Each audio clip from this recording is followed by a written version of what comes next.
हाँ जी, आप सभी का नारायण मैथ्स पर स्वागत है। हम पढ़ रहे थे RPSC second grade first grade के लिए जो 3D टॉपिक था उसका कोण वाला टॉपिक चल रहा था। अब तक हमने अगर हमारी पुरानी क्लासेस नहीं देखी है तो लिंक डिस्क्रिप्शन में मिल जाएगा, वहाँ से जाके देख सकते हैं कैसे हम क्वेश्चंस को 1 मिनट के अंदर कर रहे हैं। हमारा स्टार्टिंग से यही अप्रोच रही है कि हम कैसे क्वेश्चंस को 1 मिनट में करें। यहाँ कोण जो है उसका एक आखिरी टॉपिक बचता है लंबवृत्तीय शंकु। छोटा सा टॉपिक है, छोटी सी क्लास है और बड़ी आसानी से हम क्वेश्चंस को कम से कम टाइम में कैसे करें, कम से कम कैलकुलेशन कैसे करें, उसी पर फोकस करते आ रहे हैं और हम कामयाब भी हो रहे हैं। ठीक है, तो चलिए बिना किसी देरी के स्टार्ट करते हैं। आज का हमारा टॉपिक लंबवृत्तीय शंकु। अगर आपने अब तक हमारा टेलीग्राम ग्रुप ज्वाइन नहीं किया तो वो भी ज्वाइन कर सकते हैं, जहाँ पर आप अपने जो डाउट्स हैं वो क्लियर कर सकते हैं। ठीक है, चलिए पहले स्क्रीनशॉट ले लो और फिर हम आगे बढ़ते हैं चीज़ों को। ठीक है, चलिए बिना किसी देरी के जो लंबवृत्तीय शंकु है उसकी एक डेफिनेशन है वो स्टार्ट करते हैं और उससे आगे बढ़ते हैं। लंबवृत्तीय शंकु में क्या होता है कि भाई हमारे पास एक ऐसी लाइन, एक ऐसी रेखा जिससे एक निश्चित एंगल, फिक्स्ड एंगल बनाते हुए कोई दूसरी लाइन है और उसको इस लाइन के सापेक्ष रोटेट करे। जैसे ये लाइन है, इसके सापेक्ष किसी दूसरी लाइन है ना, जैसे इसको ऐसे समझ सकते हैं, ये लाइन है, इसके सापेक्ष ये एंगल है, अब मैं इसको रोटेट कर रहा हूँ तो ना इसी एंगल को मेंटेन करते हुए, थीटा एंगल को मेंटेन करते हुए अगर मैं रोटेट कर रहा हूँ और इससे जो सरफेस मिल रहा है वो होगा हमारा लंबवृत्तीय शंकु। ये जो निश्चित रेखा है जिसको चेंज नहीं कर रहे हैं ये कहलाती है इस लंबवृत्तीय शंकु की एक्स और इसकी समीकरण होगी। दूसरी बात, ये लंबवृत्तीय शंकु और ये जो लाइन है ये तो निश्चित लाइन है और ये जो लाइन है जिसको मैं घुमा रहा हूँ है ना, ये दोनों इस पॉइंट पर इंटरसेक्ट करेगी, ये इस लंबवृत्तीय शंकु का क्या हो जाएगा, वर्टेक्स हो जाएगा। दूसरा, इसके शंकु सरफेस क्या बनाएगा, शंकु बनाएगा। तो इस सरफेस पर किसी पॉइंट के निर्देशांक x, y, z है, थीटा ये निश्चित लाइन और ये लाइन के बीच का एंगल है, ओ वर्टेक्स हो गया है ना। और इस x की जो समीकरण है वो अल्फा से गुजर रही है, तो x minus alpha upon n equal to y minus beta upon m equal to z minus gamma upon n। लंबवृत्तीय शंकु के लिए हमको दो चीजें दी रखी होगी, x का समीकरण और साथ में जो है हमारे पास थीटा और साथ में वर्टेक्स कह दे। ये तीन चीजें मिल जाए तो हम लंबवृत्तीय शंकु कभी भी निकाल सकते हैं। कैसे निकालेंगे कि भाई ये दो लाइन के बीच का एंगल थीटा पता है हमको, हमेशा दोनों के डायरेक्शन रेशियो तो पता है तो काम हो जाएगा। इस लाइन के डायरेक्शन रेशियो एल, एम और एन है। और अब ये जो लाइन है इसके डायरेक्शन रेशियो कैसे निकालेंगे, जैसे एक पॉइंट x1, y1, z1, दूसरा पॉइंट x2, y2, z2, इन दोनों से गुजरने वाली लाइन के डायरेक्शन रेशियोज क्या हो सकते हैं, x1 minus x2, y1 minus y2 और z1 माइनस z2, ये हमको पहले से पता है। या फिर x2 minus x1, y2 minus y1, z2 minus z1, तीन दोनों में से कोई भी एक चीज लिख सकते हैं। तो हम यहाँ पर आ रहे हैं कि यार ये जो लाइन है OP वाली है ना, जनक रेखा, इसके डायरेक्शन रेशियोज क्या होंगे, ये O वर्टेक्स है, vertex alpha beta gamma, vertex हम क्या मान रहे हैं, अल्फा बीटा और गामा वर्टेक्स है इसका, तो इसके डायरेक्शन रेशियो क्या होंगे, x minus alpha, y minus beta, z minus gamma, दोनों के डायरेक्शन रेशियो पता चल गए। तो कोस थीटा क्या होता है, L1 L2 plus M1 M2 plus N1 N2 upon root L1 square plus M1 square plus N1 square into root L2 square plus M2 square plus N2 square, ये formula लग जाएगा। तो कोस theta equal to L1 L2, मतलब इस line के direction ratio है ना L1 x minus alpha, इसके direction ratio L plus y minus beta into M plus z minus gamma into N, है ना। अब ये तो फॉर्मूला लगाया हमने, अपॉन में क्या आएगा, root L square plus M square plus N square और रूट इस लाइन के direction ratios x minus alpha का whole square plus y minus beta का whole square plus z minus gamma का होल स्क्वायर। हम इसको कैसे रटते, कैसे याद करते, समझते, समझना। यहाँ जो मल्टीप्लाई में आ रहा है ये दोनों का मल्टीप्लाई है, देखो देखिए फॉर्मूला लगा दिया। अब इस फॉर्मूले पर इसका पोस्टमार्टम करते हैं, इसको देखते हैं कि देखो कैसे मिल रहा है ना, कि भाई हमको ये आ रहा है कि ये जो x है x में x minus alpha upon L जो है दोनों का मल्टीप्लाई प्लस इन दोनों का मल्टीप्लाई प्लस इन दोनों का मल्टीप्लाई अपॉन इसका स्क्वायर इंटू स्क्वायर का सम इंटू इनके स्क्वायर का sum equal to cos theta, है ना। तो अब हम इसको जल्दी से जल्दी लिखना अगर जिस दिन सीख गए ना उस दिन हमारे पास ये लंबवृत्तीय शंकु 30 सेकंड में होगा। कोई सा भी सवाल 30 सेकंड में हम कभी भी कर सकते हैं, समझना। अब मैं फिर से लिख रहा हूं, देखना भाई, x की समीकरण है x minus alpha upon L, Y minus beta upon M, Z minus gamma upon N. x की समीकरण ये है, थीटा सेमी वर्टिकल एंगल अर्ध शीर्ष कोण, ठीक है। तो ये कोस थीटा इक्वल टू क्या बताया मैंने, x minus alpha into L, इन दोनों का मल्टीप्लाई, इन दोनों का multiply, Z minus gamma upon N का मल्टीप्लाई अपॉन में L square plus into Y minus beta का whole square plus Z minus gamma का होल स्क्वायर। हम कभी भी ये चीज लिख सकते हैं, बस ये लिखना आ जाए कभी भी तो हम बहुत सेकंड्स में क्वेश्चंस कर सकते हैं, 30-30 सेकंड में आराम से इसके क्वेश्चंस, बहुत ही जल्दी, है ना। हमारे जो सेकंड ग्रेड में है ना अधिकतर कोण और सिलेंडर से क्वेश्चन ज़्यादा पूछते, तो जो सिलेंडर में भी उसमें भी मैं बताऊंगा तरीके कि यहाँ पर हम है ना प्रीवियस ईयर क्वेश्चंस भी कर रहे हैं और अब जो नए क्वेश्चंस पूछे जा सकते हैं वो भी देख रहे हैं, उनका पैटर्न थ्योरी से एक आधा क्वेश्चन और बनेगा भी देखना। फिर सिंपल सी बात है कि भाई वर्टेक्स ओरिजिन आ जाए और एक्स एक्स जो है इस लंबवृत्तीय शंकु की क्या बने, एक्स बन जाए, है ना। जो एक्सिस है वो ये बन जाए। अब हमारे पास एक्स एक्स के डायरेक्शन रेशियो क्या होते हैं, 1 0 0। तो एक्स एक्स की समीकरण क्या होगी, ये आएगी एक्स एक्स की समीकरण, एक्सिस की समीकरण आ गई। तो हम क्या करेंगे, अब सोचो मन में, कोस थीटा इक्वल टू, है ना, कोस थीटा इक्वल टू इन दोनों का मल्टीप्लाई एक्स, इन दोनों का मल्टीप्लाई 0, इन दोनों का मल्टीप्लाई 0, इनका स्क्वायर का सम 1 और अपोन में root X square plus Y square plus Z square. दिखाना सबको। जिस दिन एक्सेस निकालना सीख गए, अरे धड़ल्ले से क्वेश्चन होंगे एक नंबर से, देखना। एक्स एक्स की समीकरण ये होती है, ये तो है ना। अब कोस थीटा इक्वल टू क्या होगा, एक्स अपॉन, अच्छा इन दोनों का मल्टीप्लाई एक्स आएगा, इन दोनों का मल्टीप्लाई 0, इन दोनों का मल्टीप्लाई 0, फिर अपॉन में 1 into X square plus Y square plus Z square का रूट। तो हम अगली स्टेप में लिखते हैं, देखना, यहाँ cos theta equal to X upon root X square plus Y square plus Z square आना है। तो मैं लिखूंगा cos square theta X square plus Y square plus Z square equal to X square. कल को कोस स्क्वायर थीटा इधर आएगा, है ना, तो sec square theta into X square, ये एक्स स्क्वायर इधर आएगा तो sec square theta -1 into X square, वो टेन थीटा, है ना। तो Y square plus Z square tan square theta into X square, ये मिल रहा है 2 लाइन में। ये कौन से शंकु का समीकरण है, हम तो रट के नहीं भी जा रहे हो, जब चाहे तब निकाल सकते हो, है ना। रट के जा रहे हो तो बढ़िया बात है ना। Y square plus Z square equal to tan square theta into X square.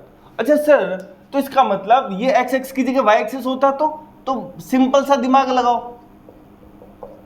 Tan square theta Y square, यही लिखा है यहाँ पे सामने देखो, है ना। और वाई एक्सिस है तो ये, और सर जेड एक्सिस होता तो क्या आ जाता, यहाँ बस एक्स एक्सिस है तो इधर एक्स स्क्वायर नहीं आ रहा, इधर आ रहा है, तो यहाँ क्या आ जाता, जेड एक्सिस है तो X square plus Y square equal to Z square into ten square theta. Simple, आसान सा, कन्फर्म।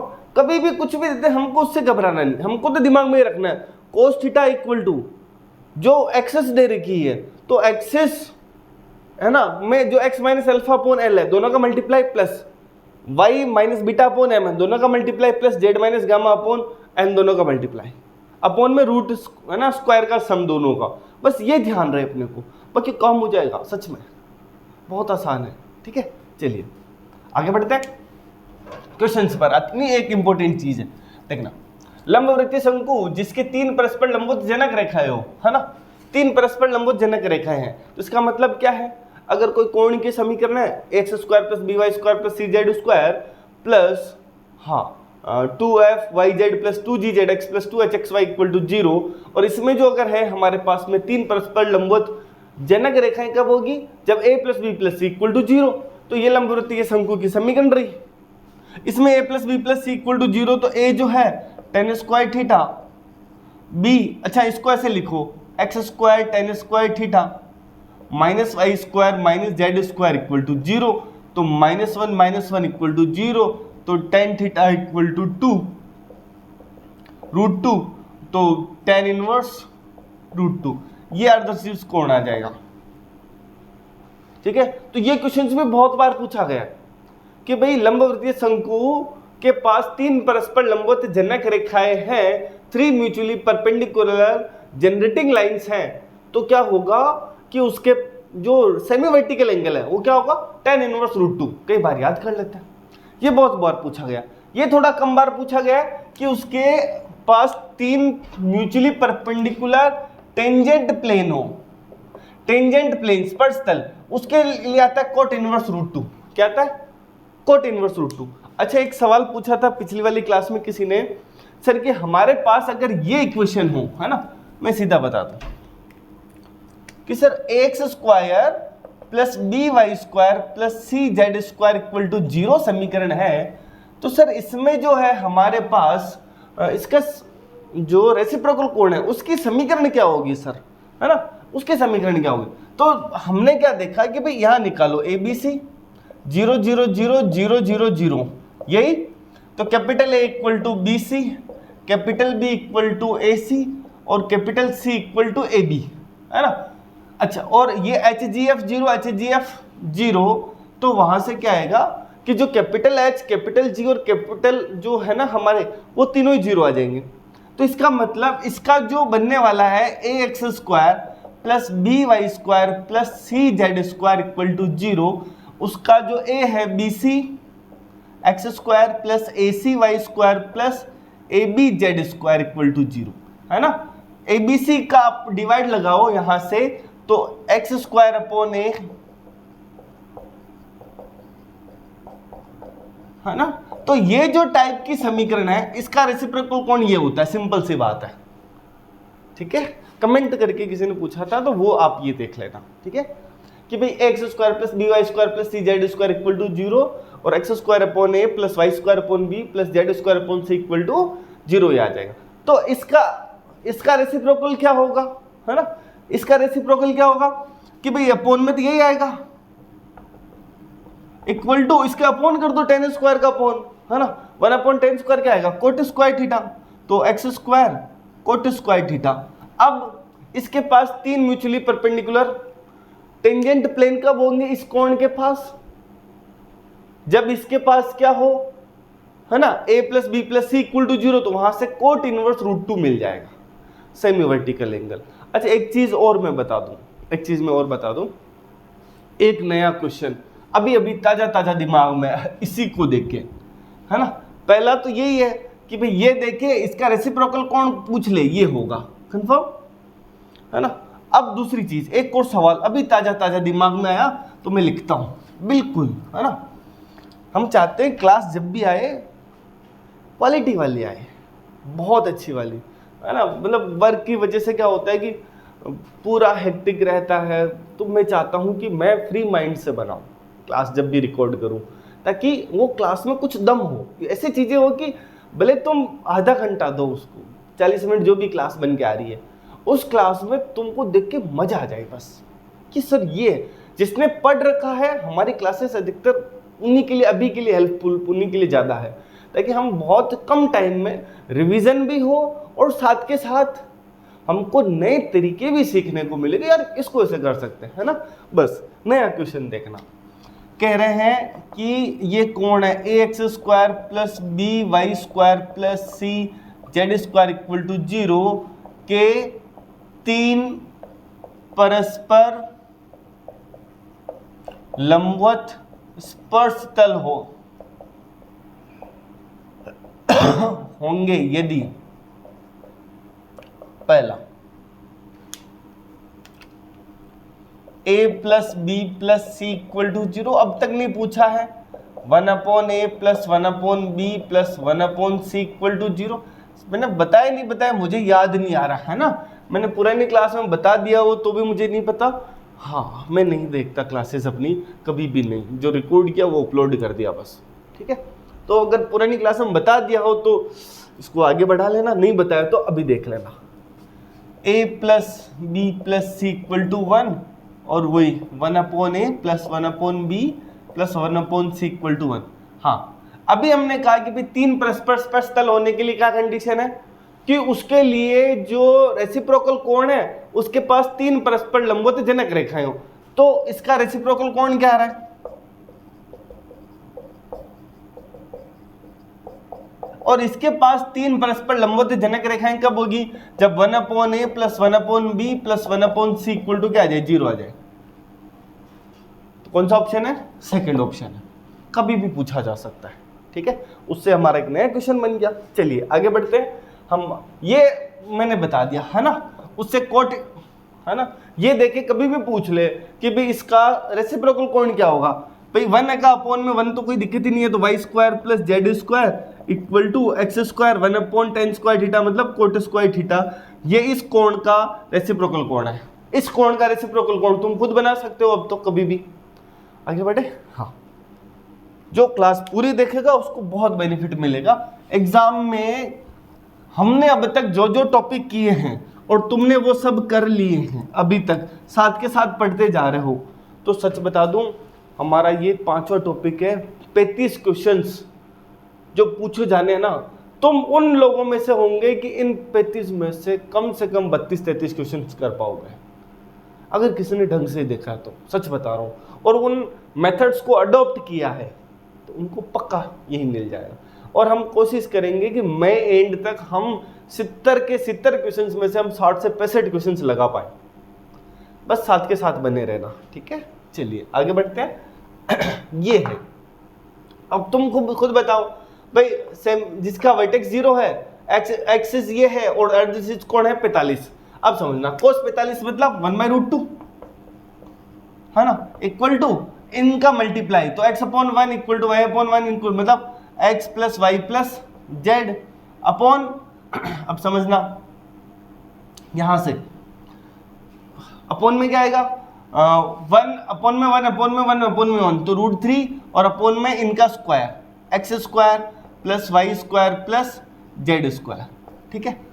हाँ जी, अब क्या करें, यहां से देखो ऑप्शंस देखना, X square plus Y square plus Z square के साथ कोई दिक्कत नहीं, हम स्क्वायर करेंगे तो इधर क्या आएगा 3x square plus Y square plus Z square equal to 2 into X plus Y plus Z का होल स्क्वायर, कंफर्म। अब क्या होगा कि हमारे पास अब मन में है कि इधर प्लस में आएगा कि माइनस में आएगा। दूसरा ऑप्शंस देखने के पता चल रहा है कि हमको ये देखना है कि कोफिशिएंट 2 आएगा कि 4 आएगा। आगे बात समझ में।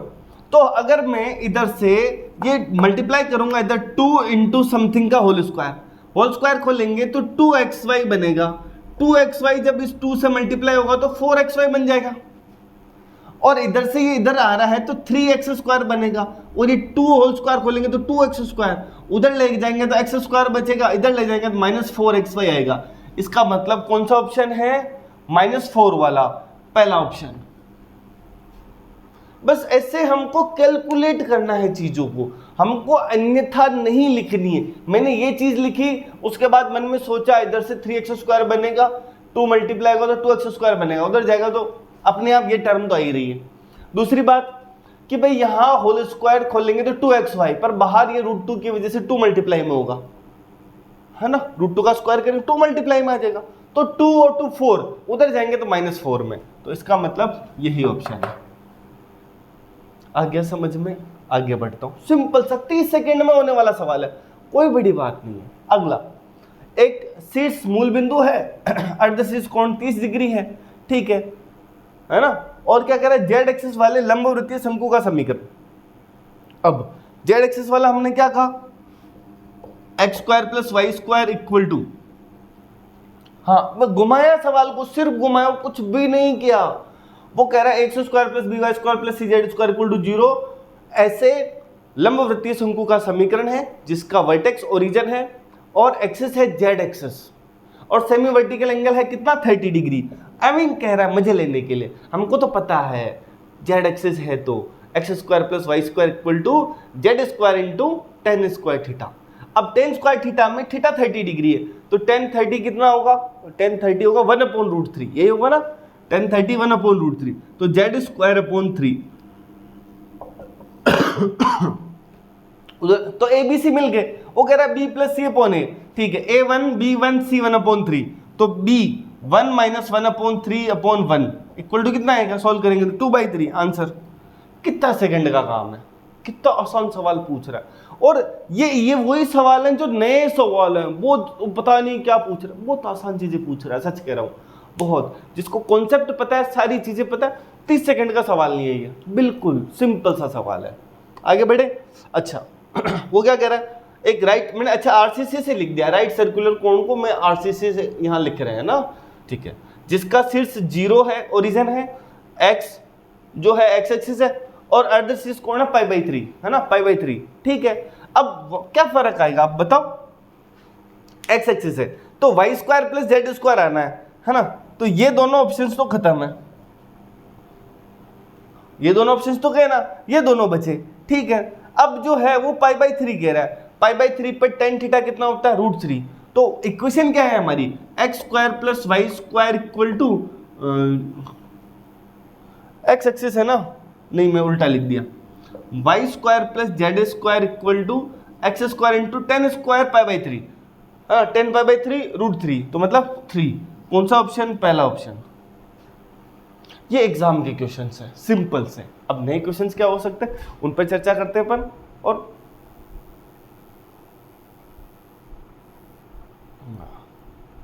हमारी क्लास कंप्लीट करते हैं यहाँ से, ठीक है। चलिए क्वेश्चन क्या कह रहा है, राइट सर्कुलर सिलेंडर। अच्छा ये चीज मत भूल जाना, है ना, स्पर्श तल के लिए कोट इनवर्स √2 और स्पर्श रेखाओं टेंजेंट लाइंस के लिए, मतलब जनरेटिंग लाइंस के लिए tan इनवर्स √2, ठीक है। चलिए आगे बढ़ते हैं। ये सच में बहुत आसान टॉपिक था, ठीक है। अगला, राइट सर्कुलर सिलेंडर जिसका शीर्ष है 1 -2 -1, सेमी वर्टिकल एंगल है 60 और जिसका एक्सिस ये लाइन तरीके, ठीक है, अच्छी बात है, हाँ। अच्छा अब वो कोस 60 है, सबसे पहले समझना, ऑप्शंस पर भी गौर करना है हमेशा। ये आ रहा है x-1 का होल स्क्वायर प्लस y+2 का होल स्क्वायर, z+1 का होल स्क्वायर, और देखो ये जो है ना 3x - 4y + 5z - 6, 3x + 4y + 5z - 6, ये समथिंग, ये मतलब सेम चीज दे रखी है। हमको कैलकुलेट क्या करना है, समझना, आराम से समझना। हमको कैलकुलेट ये करना है अब कि यार लेफ्ट हैंड साइड में हर एक ऑप्शन में x-1 का होल स्क्वायर प्लस y+2 का होल स्क्वायर प्लस z+1 का होल स्क्वायर आ रहा है, हर एक साइड में, लेफ्ट हैंड हर एक ऑप्शन में। और हर एक ऑप्शन में राइट हैंड साइड में जो आ रहा है हमारे पास 3x - 4y + 5z - 6 का होल स्क्वायर आ रहा है, हर एक ऑप्शन में आ रहा है। यहाँ कुछ कभी मल्टीप्लाई में, यहाँ कुछ है ना, ये क्वेश्चन आएगा तो ऐसे आएगा, बिल्कुल। तो अब तुमको ये चीजें ऑब्जर्व करनी होती है कि यार ये सब सेम चीज है, मुझे कैलकुलेट करना है कांस्टेंट क्या है, बस। तो मैं कैसे निकालूंगा कांस्टेंट, मुझे cos थीटा और √L² + m² + n² से मिलने वाला है।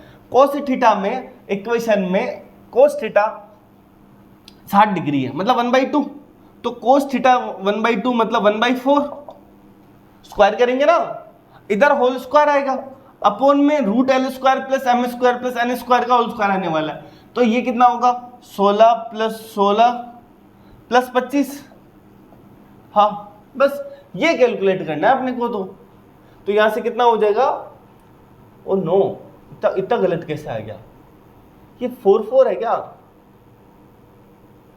4 से नहीं यार, ये 4 तो नहीं होना चाहिए,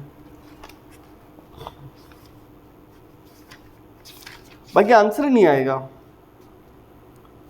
3 4 5, हाँ यहाँ 3 है जी, तो ये कितना आएगा 9 16 + 25, इधर समथिंग का होल स्क्वायर आ रहा है, आने दो, हमको तो सिर्फ कांस्टेंट से मतलब है, समझ जाओ करो, है ना, रिक्वायरमेंट है उसके अकॉर्डिंग चलना है। हम ऐसा नहीं लिख रहे हैं कि भाई ये इक्वेशन बनाएंगे एग्जैक्ट बनाएंगे, नहीं, है ना, बस ये चीजें हम सीख जाएं बस, है ना। रिक्वायर देखो ये क्वेश्चन से सिखाता है, हर क्वेश्चन अपना है, वो अपना तरीका सिखाता है कि देख देख देख, तुझे ये लिखने की जरूरत नहीं है, तो लिखेगा टाइम खराब करेगा, तो ये सोच के इधर आने वाला है, ये 25 50 बनने वाला है, 50 और यहाँ 4 आने वाला है, तो यहाँ 25 और इधर 2 आने वाला है। जिस ऑप्शन में 25 और 2 है वो आंसर है ना। यहाँ है, इधर जो है ना, इधर जो सेम चीज है और इधर मल्टीप्लाई में 2 है, तो सेकंड ऑप्शन है। बस खत्म, मैंने नहीं लिखा। सर ये कैसे क्या बताना, हाँ फिर से समझना। हमारा फॉर्मूला क्या होता है, कोस थीटा। बस ये फॉर्मूले रटे हुए हो दिमाग में, जब चाहे हम तब लिख सकते हैं, ये तभी पॉसिबल है। रटे हो, फॉर्मूला अच्छे से याद रखो बस। Cos theta x minus alpha into L, Y minus beta into M, Z minus beta into gamma, upon में L square plus M square plus N square का रूट, और यहाँ x माइनस अल्फा का होल स्क्वायर और plus y minus beta का whole square plus Z minus gamma का whole square का square root आ रहा है।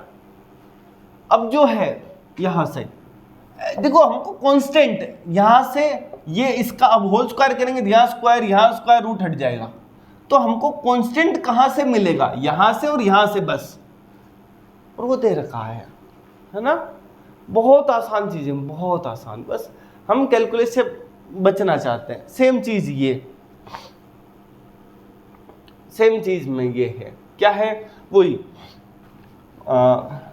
ओरिजिन दे रखा है, सेमी वर्टिकल एंगल 30 दे रखा है, लाइन ये दे रखी है, सेम चीज आ रही है। तो अब हमको क्या करना है, फिर से वही काम, ये कांस्टेंट का पता करना है। cos 30 है, cos 30 कितना होता है, √3/2, उसका स्क्वायर करेंगे तो 3/4 इक्वल टू में यहाँ आ रहा है अपॉन में 1 है ना। अपॉन में क्या आएगा, ऊपर जो भी आएगा यहाँ अपॉन में देखो 1 + 4 + 9 यही आएगा, तो ये 14 होगा, तो 3 × 14 = 4, तो 2 7, तो 21 × 2 या 2, यहाँ समथिंग सेम चीज है।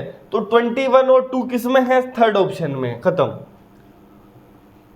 है ना। ये एग्जाम के मतलब क्वेश्चंस एमसीक्यूज में दे रखे हैं, ये बन सकते हैं और बनेंगे ऐसे ही।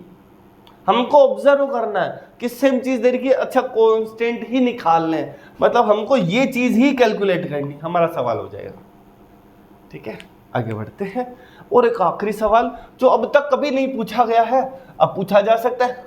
हम बार बार बात कर रहे हैं 3 परस्पर लंबवत जनक रेखाएं हैं, 3 परस्पर लंबवत जनक रेखाएं हो तो ये है, वो तो ये है। ठीक है, अब हम क्या कह रहे हैं, सुनना।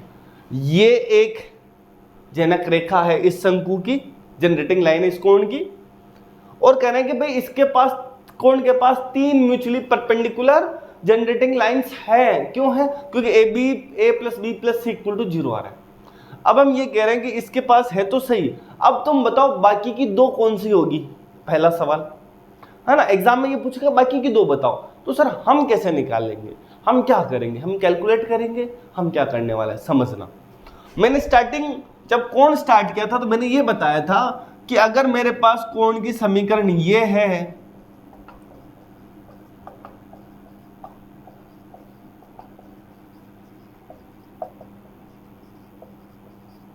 और इसके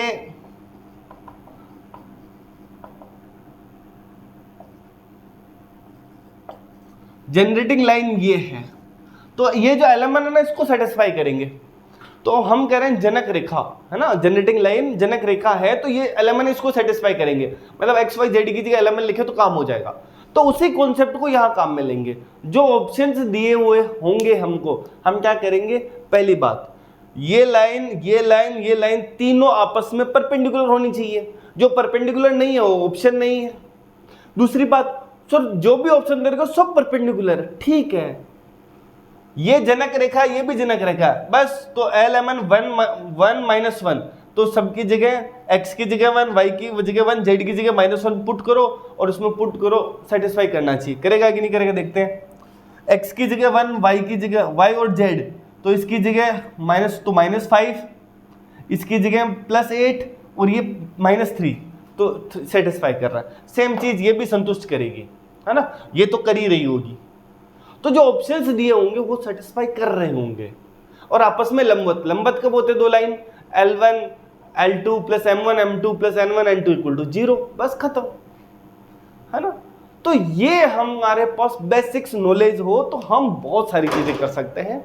और इसी के साथ हमारा कोण वाला जो टॉपिक वो कंप्लीट होता है। कोशिश करेंगे सिलेंडर को एक क्लास में करने की, नहीं होगा तो फिर राइट सर्कुलर सिलेंडर छोटी क्लास है ना वो लगा के अगले 2 क्लासेस में हम पूरा 3D कंप्लीट कर देंगे। 2 मैक्सिमम है, हम चाहेंगे तो एक में अगर पॉसिबल होगा तो कोशिश करेंगे एक में हो जाए, बट वही है कि जो कराएंगे उससे क्वेश्चंस होंगे एग्जाम में, इतनी सी बात है, उस पर भरोसा रखिए। क्लासेस बीच बीच में नहीं आ पा रही है, बहुत हेक्टिक टाइम चल रहा है पिछले कुछ टाइम से, मतलब है ना, फैमिली में भी मुझे देखना पड़ता है, देन कॉलेज की ड्यूटीज़ वगैरह एग्ज़ाम चल रहे हैं, तो उसकी वजह से चीज़ें पॉसिबल नहीं हो पा रही है। आप सब्र रखिए, मैं पूरी क्लासेस लूँगा, आप चिंता ना करिए। मैं पूरा छुट्टियों में रहने वाला हूँ कॉलेज से, है ना, गर्मियों की छुट्टियों में हम में अच्छी खासी क्लासेस लेके कवर करा देंगे, है ना। कोशिश रहेगी कि हम इसी मंथ NAB न्यूमेरिकल एनालिसिस जो अगला टॉपिक है वो भी करा दें, ताकि आगे फिर 2-3 छोटे छोटे जो टॉपिक्स हैं वो हो जाए, ठीक है। हमारा टारगेट है कि हम ज़्यादा से ज़्यादा यहाँ से सिलेक्शंस लें, और क्या स्ट्रेटजी रहेगी क्या रहेगी, एक बार ये 3D कंप्लीट कर लें, फिर अपन उस पर आएंगे, थोड़ी बात करेंगे और फिर अपन आगे बढ़ जाएंगे NA के लिए, ठीक है। आराम से, मुझे उम्मीद है कि तुम लोगों को समझ आ रहा है, और बाकी तुम कमेंट करके बता सकते हो जो तुमको लग रहा है, ठीक है। मिलते हैं अगली क्लास में, तब तक के लिए थैंक यू सो मच।